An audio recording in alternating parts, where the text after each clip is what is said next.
siang hari ini kita akan membahas penyakit mata bawaan ya, jadi yang diturunkan dari orang tua.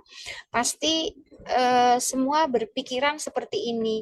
Emang banyak ya apa namanya penyakit-penyakit akibat keturunan itu banyak atau tidak? Wah, banyak banget ya. Jadi yang saya tulis itu hanya bagian saja yang eh, bisa kita temukan sehari-hari. Tetapi untuk sebetulnya banyak banget ya, sebetulnya banyak banget untuk penyakit mata bawaan yang bisa uh, didapatkan dari orang tua kita.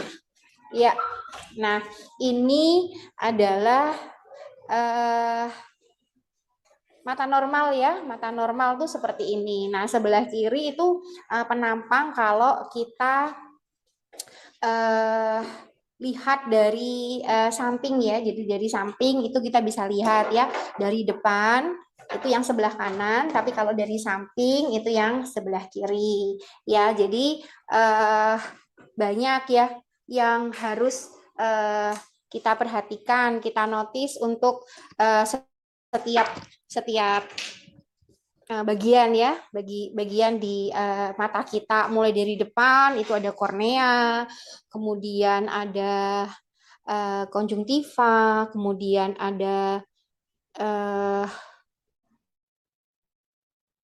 apa namanya bilik mata depan, kemudian lensa terus sampai ke retina.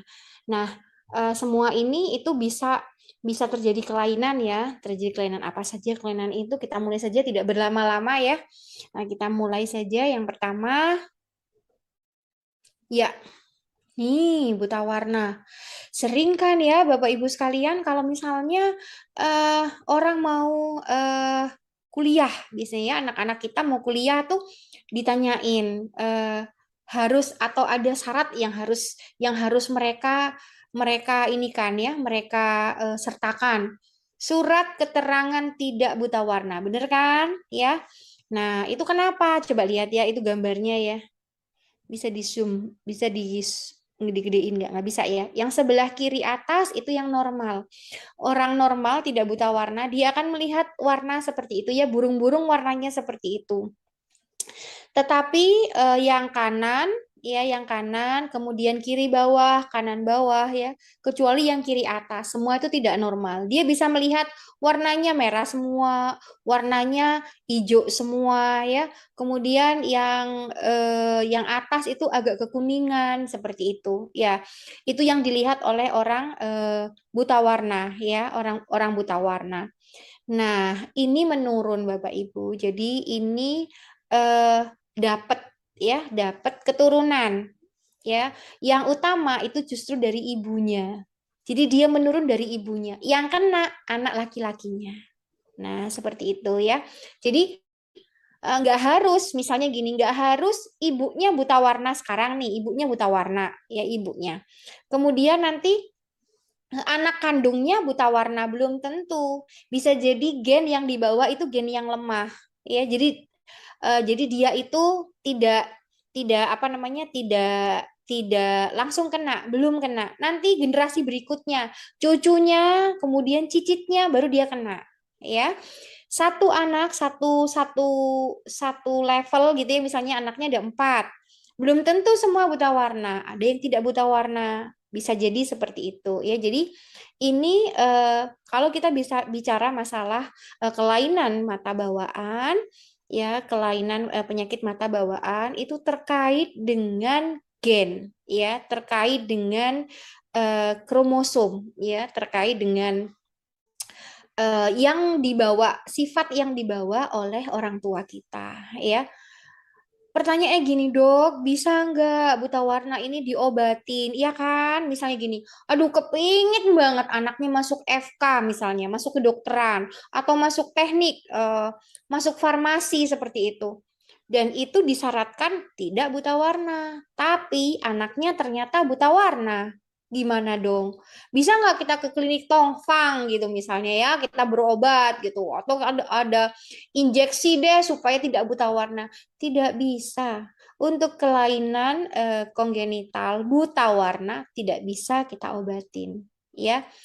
Jadi gimana dong kalau udah buta warna? Ya sudah, dunia tidak berhak, dunia belum berakhir kalau kita nggak jadi dokter, iya kan? Masih bisa lapangan pekerja, ada banyak lapangan pekerjaan lain yang bisa menerima kondisi kita sebagai orang yang buta warna. Buta warna ada dua macam ya Bapak Ibu, ada yang parsial, ada yang total. Ya, kalau total itu memang hitam putih ya, dia tidak bisa melihat sama sekali. Tapi kalau buta warna parsial dia masih bisa melihat warna, tapi gradasi warnanya tidak sama dengan orang yang tidak buta warna, seperti yang dicontohkan di gambar kanan, atas bawah, dan kiri bawah. Ya, ini dia ya. Banyak banget ya anak-anak ataupun orang dewasa sampai dewasa itu dia mendapatkan alergi, bakat alergi dari orang tuanya, ya kan? Mesti ada pertanyaan. Kalau misalnya anamnesa tanya jawab sama dokternya. Biasanya kan dokter kalau baru ketemu langsung nanya, "Ibu, riwayat punya riwayat alergi atau tidak?" Nah, itu bisa menurun ke anaknya. Tetapi alergi ini tidak harus sama antara anak dan orang tua, ya. Tidak harus sama. Misalnya nih orang tua alergi telur misalnya, anaknya belum tentu alergi telur. Anaknya bisa alergi seperti ini ya, alergi konjungtivitis alergi namanya. Jadi konjungtivanya mengalami radang, mengalami inflamasi ya. Ada juga konjungtivitis vernal. Jadi itu alergi sinar matahari. Jadi si anak tidak bisa di bawah matahari terlalu lama. Kalau terlalu lama matanya langsung jadi merah. Ya, nggak merah banget sih, tapi warnanya agak kecoklatan begitu. Itu khas banget. Kalau dia masuk ke dalam ruangan dokter, kita sudah bisa tahu, wah ini alergi sinar matahari nih. Setelah kita lakukan anamnesa, tanah Jawa benar. Ternyata ada riwayat alergi dari orang tuanya. Jadi untuk penyakit-penyakit di mata, salah satunya bisa disebabkan karena alergi ya. Untuk yang bawaan ini ya, jadi bisa ditanya orang tuanya, eh, ini kejadian seperti ini sudah berulang berapa kali? Kenanya sudah baru kali ini atau sudah berulang? Kalau pas berulang itu pas lagi apa kenanya? Misalnya kena sesuatu, biasanya ada yang alergi makanan tertentu, makan kerang, tiba-tiba aja matanya langsung bendol gitu ya, mulutnya langsung bendol. Nah, seperti itu ya. Kalau untuk konjungtivitis alergi vernal itu karena sinar matahari. Kapan kena sinar matahari langsung merah matanya. Oke, kemudian ini bisa minta tolong di zoom ya, di zoom untuk fotonya. Saya mau menunjukkan. Nah, coba dilihat. Ini foto anak-anak yang sebelah kanan. eh, Sebelah kanan ini tengah-tengah mata hitamnya itu berwarna putih, betul? Ya. Jadi hitamnya masih kelihatan ya, tapi tengahnya warna putih ya. Kita pindah ke foto sebelah kiri ya. Kalau misalnya lensa mata ya yang bentuknya seperti warna biru bening ini clear lens, itu lensa mata, normalnya seperti itu, warnanya jernih. Jadi kalau kelihatan dari depan hitam semua. Kalau kita ngaca kan hitam semua ya, kecuali kalau kita ngaca deket nanti kelihatan irisnya tuh warnanya agak apa namanya agak coklat-coklat gitu ya. Tengah-tengahnya baru hitam banget. Beda sama kalau lensanya sudah keruh ya karena katarak. Tengah-tengahnya coba lihat yang sebelah kiri ini, gambar sebelah kiri yang bawah. Tengah-tengahnya berwarna putih. Kita aplikasikan ke yang sebelah kanan ke anak-anak ini. Nah, ini yang disebut katarak kongenital. Jadi jangan salah. Katarak itu penyebabnya macam-macam. Bisa karena bawaan, bisa karena kecelakaan, kemudian terjadi katarak, bisa katarak karena terkait usia, bisa karena penyakit tertentu ya seperti seperti diabetes itu juga bisa menyebabkan katarak ya.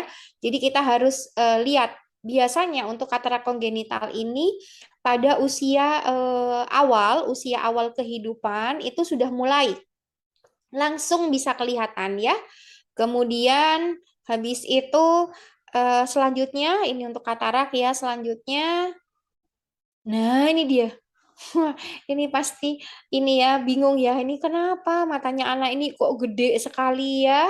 Namanya glaukoma kongenital. Pernah dengar nggak Bapak Ibu glaukoma itu apa ya? Kalau glaukoma tuh bahasa Indonesianya pencuri penglihatan. Tiba-tiba aja dia langsung nggak bisa lihat ya.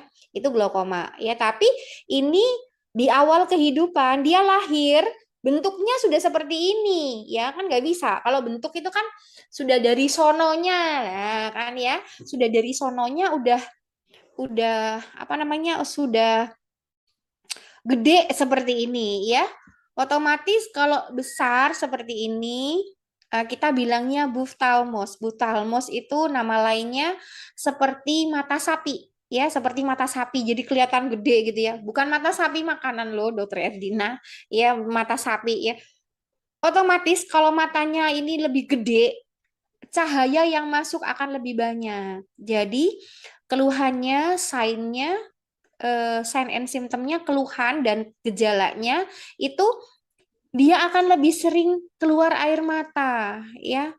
Karena kebayang ya kalau misalnya kita nih terlalu banyak cahaya yang masuk, pasti kita akan silau ya. Kita akan silau, kita berusaha menutup mata dan air mata keluar. Nah, ini tanda-tanda atau gejala yang muncul pada glaukoma kongenital. Ya, jadi harus benar-benar diperhatikan ya. Ini kelihatannya kok nggak normal sih modelnya seperti ini. Kalau katarak kongenital tidak selayaknya normal tuh seperti itu. Nah, itu berarti ada kelainan ya. Dari penampakan aja udah kelihatan. Nah, itu berarti harus segera kita bawa ke pusat kesehatan ya. Ini adalah obstruksi ductus nasolacrimalis. Kalau bahasa bahasa awamnya itu adalah saluran air mata yang buntu. Bisa diperhatikan nggak dari gambar ini, mata sebelah kanannya ya, itu terlihat lebih basah dibandingkan mata sebelah kiri. Iya, Tadok, coba perhatikan ya, dia lebih apa namanya lebih kotor ya, lebih kotor dibandingkan mata sebelah kirinya. Kenapa? Karena saluran antara mata dan hidungnya buntu. Ya, loh, emang ada ya saluran mata sama saluran hidung? Ada dong. Buktinya kalau kita menangis, hidung kita basah, ya kan? Kadang-kadang sampai pilek-pilek. Nah, itu berarti saluran air mata, saluran mata sama saluran dari mata ke hidung berarti bagus. Ya, hati-hati. Kalau nangis hidungnya nggak basah, wah ini perlu dicurigai. Apakah ada buntu ya? Jadi dan satu lagi kalau misalnya kita lagi ditetesin apa namanya obat, kadang-kadang kita merasa pahit, bener nggak? Nah, berarti salurannya bagus tuh. Untuk anak-anak sebagian anak-anak yang menderita kelainan karena katupnya tidak terbuka secara sempurna, bisa terjadi seperti ini. Ada buntu antara mata sama hidung, ya. Cara untuk mengamatinya bagaimana? Matanya lebih basah dibandingkan mata sebelahnya. Satu mata lebih basah dibandingkan mata sebelahnya. Nah, itu kita bisa berpikiran, wah jangan-jangan buntu nih. Nah, gitu ya. Jadi harus dibawa. Nah, caranya nanti kalau sudah ke dokter, nanti dicek beneran nggak sih ini buntu gitu ya? Beneran nggak sih ini apa namanya salurannya nggak bisa dilalui oleh air mata. Nah, ada pemeriksaan yang harus dilakukan oleh dokter mata. Retinoblastoma, ini tumor ya. Ini tumor pada bola mata ya. Dan ini sangat-sangat dipengaruhi oleh gen ya. Bisa jadi Bapak, Ibu, Tante, Om ya, mbahnya nggak ada, ternyata buyut-buyutnya dapat dari situ ya, dapat dari sana.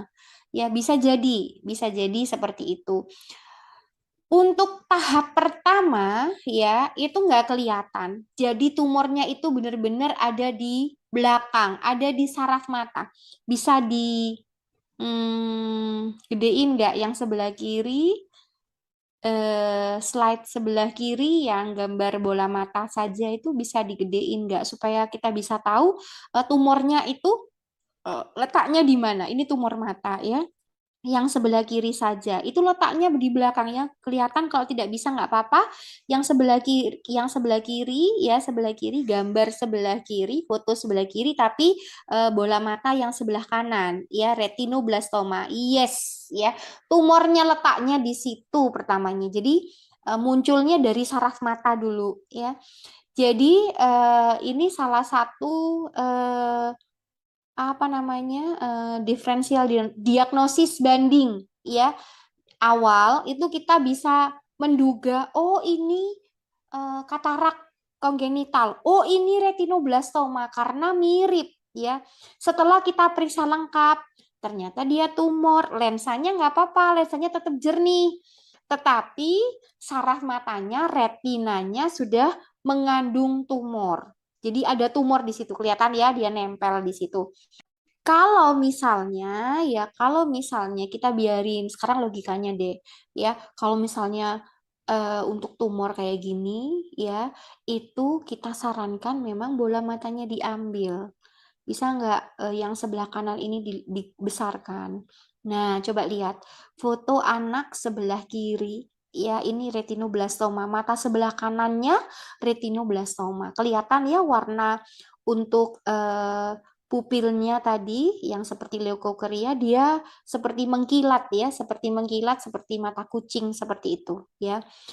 Nah, kalau sudah seperti ini, dokter akan memberikan advis, Ibu, Bapak, ini karena tumor, jadi akan kita lakukan pengangkatan bola mata. Kira-kira kalau menurut Bapak Ibu, kalau misalnya ditawarkan seperti ini oleh dokternya, mau nggak kira-kira? Nggak mau ya? Masa anak saya matanya dicongkel dong, kasihan dong, kan masih kecil.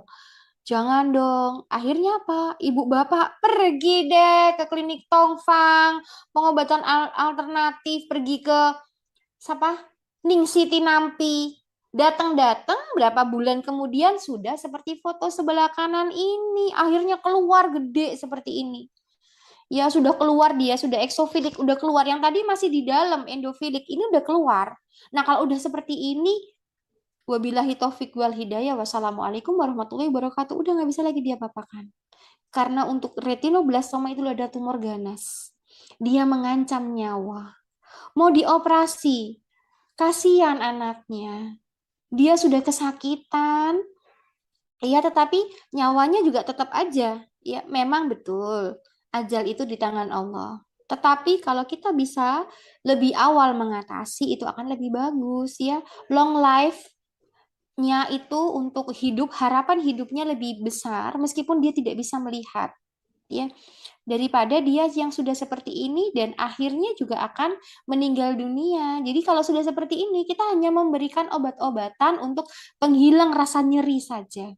Ya, sudah nggak bisa lagi diapa-apakan. Jadi kalau misalnya eh, sering banget eh, orang tua kalau diadviskan, jangankan orang tua, kita saja, pasien saja, kalau kita diadviskan ya untuk dilakukan tindakan untuk diri kita, atau untuk keluarga kita, itu bertanyanya minta fatwa itu sampai berbulan-bulan bisa jadi ya, atau minta fatwanya berhari-hari sampai akhirnya padahal harus harus dilakukan tindakan. Nah, itu yang menyebabkan prognosis atau kelanjutan dari kesehatan mata atau kesehatan badan kita itu jadi terganggu. Harusnya cepet nih, tapi harus nanya ke bapaknya, anaknya ada 7, ditanya semua lah, kiri kanan semua. Aduh, buyar deh. Wassalamualaikum warahmatullahi wabarakatuh. Udah nggak bisa, ya. Jadi kalau misalnya seperti ini, kadang-kadang kita juga agak miris ya. Kenapa tidak tidak bertanya ke ahlinya gitu.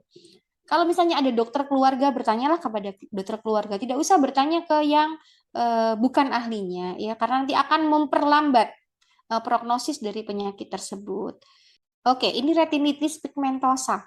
Ya, retinitis pigmentosa ini tidak bisa kita lihat secara kasat mata ya, tanpa kita lakukan pemeriksaan ya lebih lanjut. Biasanya penglihatannya akan menurun ya. Jadi yang sebelah kiri gambar sebelah ya, kalau dari depan ini gambar sebelah kiri ya. Kalau dari depan, gambar sebelah kiri ini mata normal seperti ini, saraf mata normal seperti ini. Tetapi kalau untuk retinitis pigmentosa, gambarnya seperti sebelah kanan. Jadi pigmennya sudah mulai hilang. Ya, pigmennya sudah mulai hilang. Maaf, kebalik. Pigmennya udah mulai banyak. Nanti akhirnya semua retinanya tertutup oleh warna hitam-hitam seperti ini ya. Pigmennya bertambah ya. Nah, lama-lama dia akan tidak bisa melihat. Jadi mohon maaf sekali kalau misalnya ada pasien dengan retinitis pigmentosa, biasanya kita hanya bisa mengedukasi ke pasiennya. Kita hanya bisa memberikan masukan. Dia harus bisa mengenali lingkungan di sekitarnya. Misalnya bangun tidur, oh berapa langkah ini lemari. Berapa langkah ke kanan itu pintu, berapa langkah ke kiri, karena jaga-jaga. Nanti berjalannya waktu dia pasti akan tidak bisa melihat. Dokter, gimana dong? Nggak bisa ya diobatin? Nggak bisa. Tidak ada, tidak ada cara untuk mengobatinya. Kalau yang tadi katarak kongenital, kita ambil kataraknya as soon as possible, lebih cepat lebih bagus ya. Untuk katarak kita lakukan ekstraksi katarak, kita lakukan operasi katarak sehingga dia tidak menjadi komplikasi ya, mata malas, ambliopia atau mata juling, strabismus as soon as possible. Kalau yang lain seperti retinoblastoma, kita hanya bisa mengambil. Retinitis pigmentosa, kita juga hanya bisa memberikan edukasi, sama seperti buta warna yang tadi. Ya. Untuk obstruksi ductus nasolacrimalis bisa, kita lakukan tindakan operasi. Kalau memang dengan pemeriksaan tidak bisa tembus sama sekali, kita lakukan operasi. Ya, itulah susahnya kalau untuk kelainan bawaan ya, karena ini terkait dengan gen ya, dengan kromosom. Next. Nah, tosis ya, tosis bulbi. Matanya kayak orang ngantuk satu ya, matanya kayak orang ngantuk satu. Dokter, ini anak saya kok matanya seperti ini ya, fotonya diliatin misalnya ya, fotonya diliatin. Waduh, kita harus periksa nih, gimana mula lahir atau baru-baru aja. Jadi kita harus memastikan juga ya, ini kelainannya sejak kapan. Nah, otomatis kalau misalnya seperti ini, penglihatannya juga tidak akan terang, ya, tidak akan jelas, ya, tidak akan jelas, ya, karena tertutup oleh kelopak mata. Ini bisa kita obatin, ya. Ini kelainannya tidak bisa kita obatin. Ini karena kelainan kongenital, ya, kelainan bawaan. Jadi tidak bisa kita obatin dengan obat tetes, tidak bisa, tidak dengan suntik, tidak bisa. Ini harus dioperasi, ya. Kelopak matanya harus diangkat, ya, diangkat supaya sama kiri kanan. Ya, jadi nggak bisa kalau kita tetes-tetes aja, tidak bisa. Jadi harus kita obatin ya dengan surgery, dengan operasi. Ini cuma satu ya, ada lagi yang dua. Oh, sudah selesai. Oke. Baik, Dokter Erdina silakan. Kalau saya kembalikan lagi ke Dokter Erdina.